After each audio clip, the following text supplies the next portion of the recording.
This is TempleOS 5-minute random code walkthrough, episode 77, and I'm your host, Terry Davis. And it looks like we are in the compiler.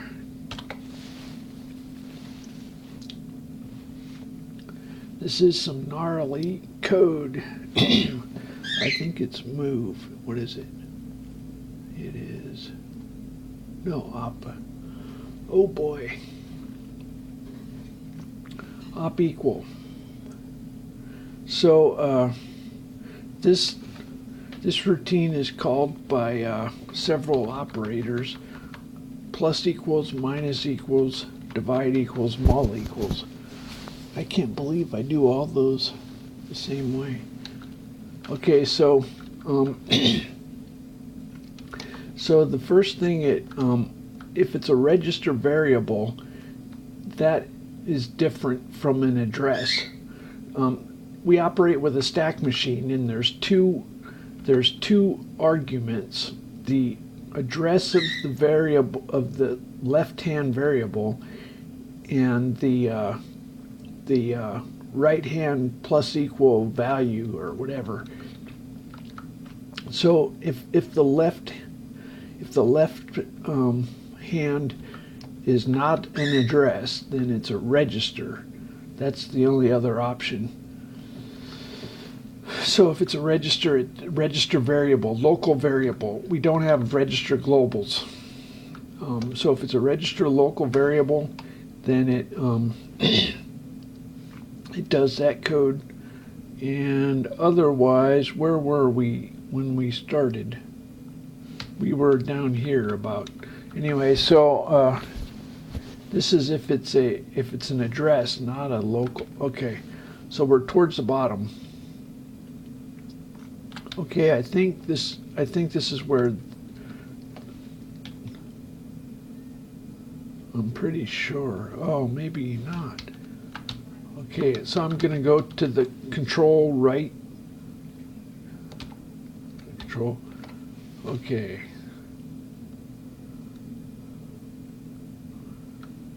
Oh. So the other half is not where I expected. Okay. So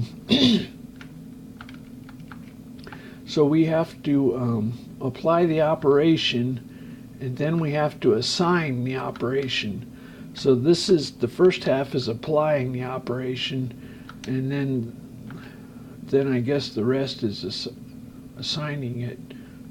Maybe it's not what I thought it was. Oh, there's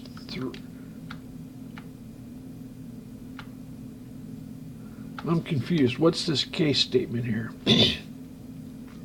So when you call this, you pass the operator as an argument to this function, and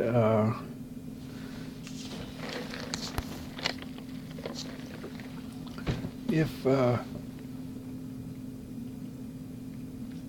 subtract or divide are converted to reverse, that's if in the compiler, one of the things you always encounter is, first of all, you encounter that address versus local variable. That's one thing you encounter. The other thing you encounter is argument 1 first. Almost all the functions have a if for argument 1 first. And argument, basically there are 2 arguments to most operations, and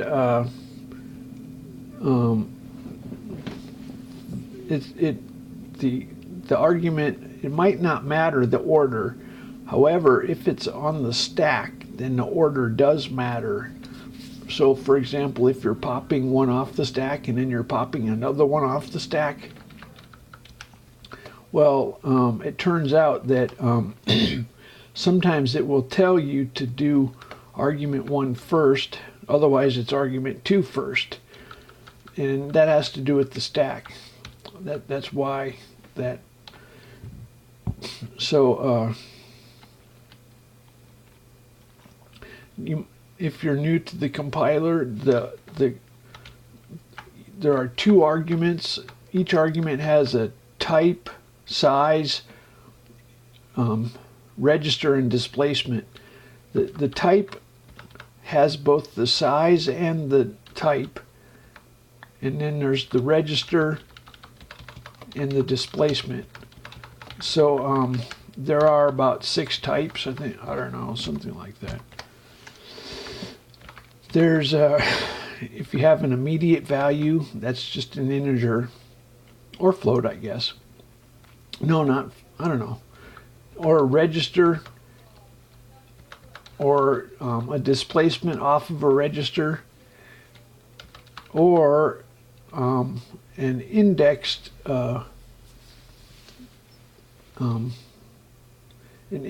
has another register, 2 registers, so the register type is broken down into 2 types, 2 registers, and it also has a scale factor. So anyway, finally, there's RIP relative, and the stack. So if it's coming off the stack, it starts out as a stack machine, but it converts almost all of them to registers or displacements off the base pointer. But sometimes you still get a stack if it's a deep expression. I guess you might. I don't know. So when God picked this, He wanted us to start here. So this is so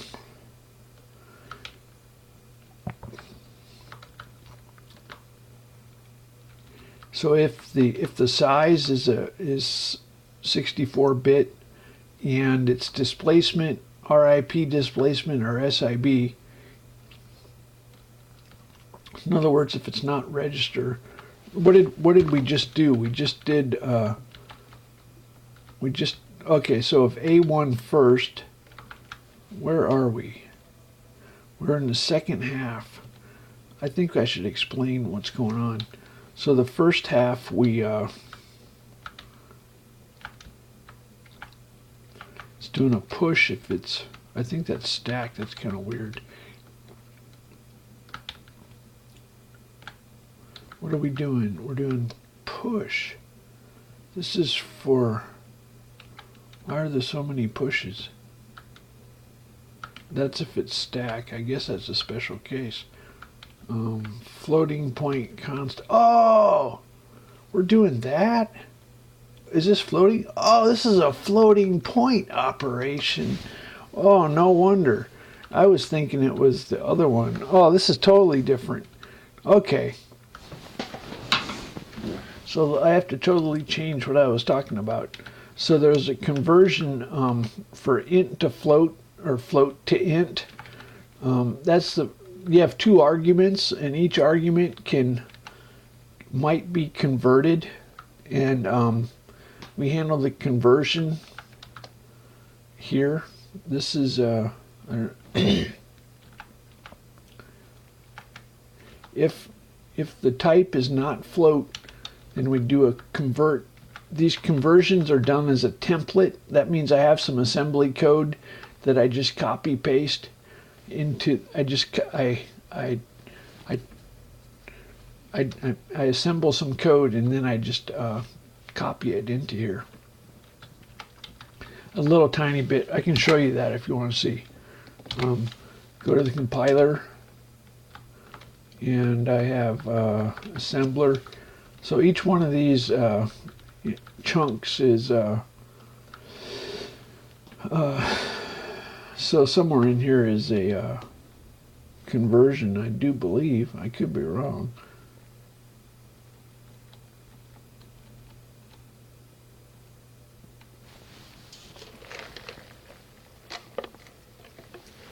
No, wait a minute. Where is that?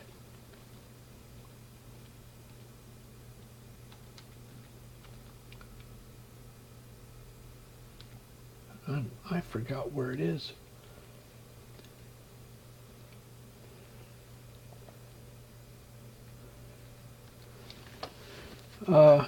I guess I hand code it. Part of the conversion takes place in all of the code is generated in the last few passes, and the arguments I thought the conversion was done. I think the conversion is done right here. Here's where the conversion is done. Fconvert. Let's go look that up real quick. See what I could swear it comes from a template. /op. It's a /op. That's what I call the. Oh, okay. Oh, so the opcodes for f integer load, f store. It's either either you load a float and store an int, or load an int and store a float. So those are the two conversions. So I'm a little confused. I thought we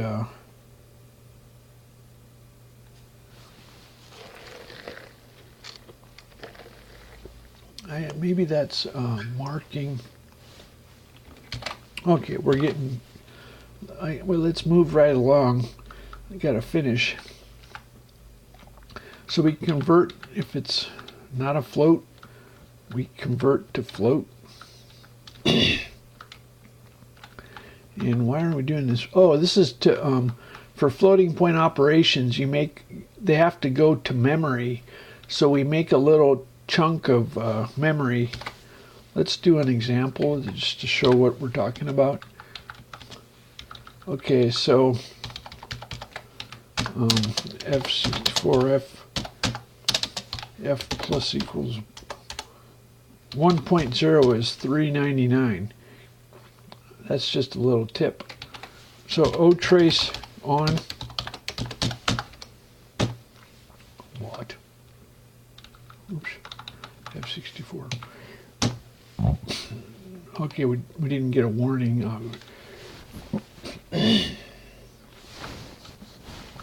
So we start like that, and we don't put. I don't think we don't put floats in register variables. We don't put floats in local variable registers. Okay, so it converted. It starts out RISC and then it makes CISC, and the CISC operation is add equal. It started out broken down. No, it didn't start out broken down. Anyway,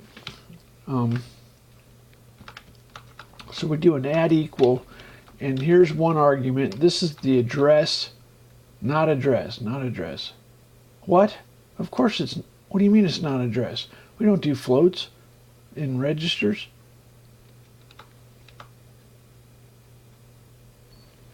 What? I could swear. Maybe it gets overridden if it's float.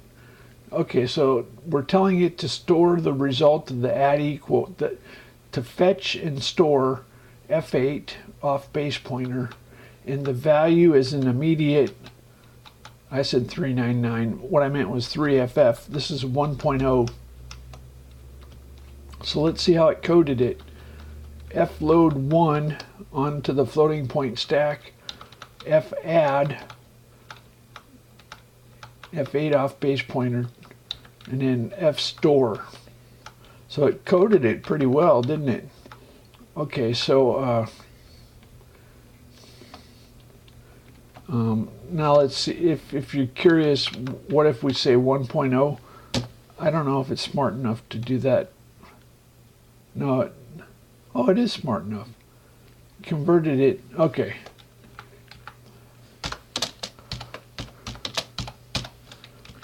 Let's add I.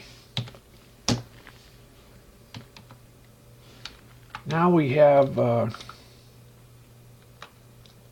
we're adding register RAX, and we have a convert argument 2 to double. That's I should call that float, I guess. I tried to get rid of the old terminology, but it's pretty difficult. That I can change.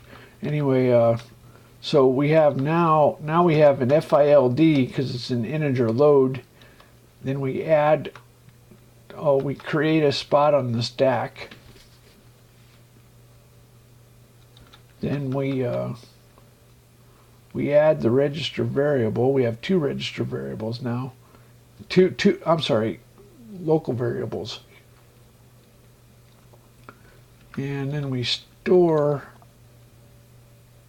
I don't know why we created that spot on the stack. Oh no, we're removing it. That was where we got the we pushed the integer, so it didn't really do us much good having a register variable. That's kind of ironic. If we had not made it register, it might have been better. Anyway, so it was register. We had to convert it to a memory for a float operation. Then we had to get rid of the memory. And of course, base pointer stays steady. We worked off the stack pointer. Okay, so that's what's going on. So A1 first. So I'm highlighting the spots where code is made. So this is if it's not equal to F64 and it's a stack. Oh, that almost never happens. That's a nightmare. So we changed the subtract and divide to the reverse. I don't know why we didn't start with the reverse. Why we bother with this silliness, unless it's coming from somewhere else.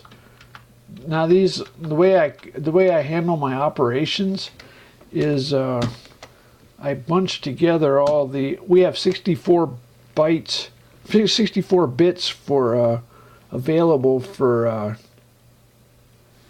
we have 64 bits available for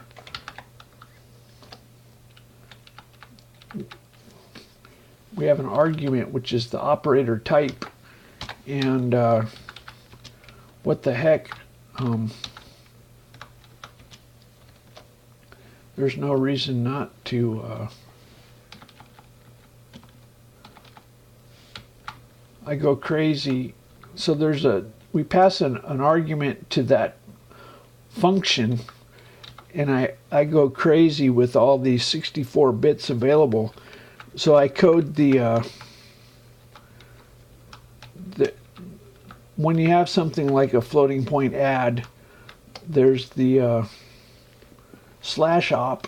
That's the part of the opcode for the normal operation, and these others are usually there's two different instructions you have to deal with. I don't know what these two are. I'm just giving you a heads up that those there's a lot of individual numbers. What I'm talking about is we break these things up into pieces and use different parts depending on what we're doing. So, for example, let's just go look at that op whole label. So there's the operator. We're passing it in, and if the bottom byte, then we change the bottom. We change not just the bottom byte, but the whole thing. Then we're handing it all, the complete thing to /op. I guess that can tear it apart. Bottom byte, bottom byte, bottom byte, /op. Okay, so /op. /op's in here, isn't it? Now this has the operator type. This is for, oops. So if let's see, it's checking for I don't know what that is. One of the operators is special. We do a modder with the low byte. Check. Now when we're doing the slash op, we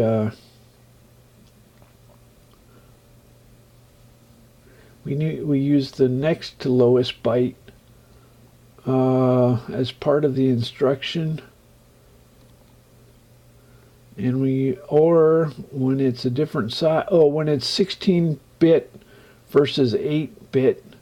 Now I don't think this would be relevant in a float operation, or if it's Rex, if it's 64-bit. So I have the 16, 32, and 64-bit. No, there isn't. Anyway, so